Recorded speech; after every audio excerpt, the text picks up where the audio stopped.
दोस्तों, जय श्री कृष्णा, राधे राधे, जय श्री राम। आप सभी को नया साल की ढेर सारी शुभकामनाएं आप सभी को।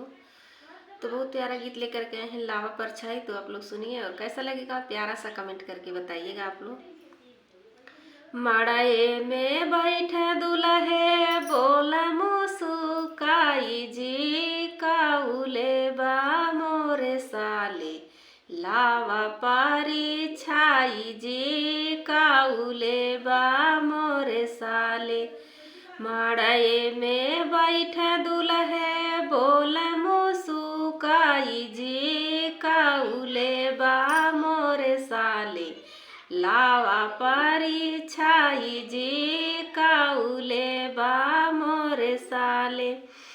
कोट लेब पैंट लेब टाई सेट लगाई जी, जीजा तोहरी दीदी लेब लावा पारी छाई जी, जीजा तोहरी दीदी लेब लावा पारी छाई जी।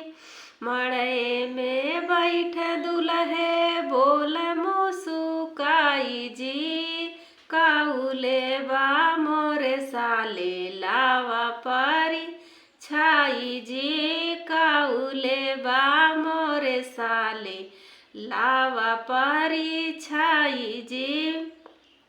कुर्ता लेब पैजामा लेब गमछा सेट लगाई जी, जीजा तोहरी बुआ लेब लावा पारी छाई जी, जीजा तोहरी बुआ लेब लावा पारी छाई जी।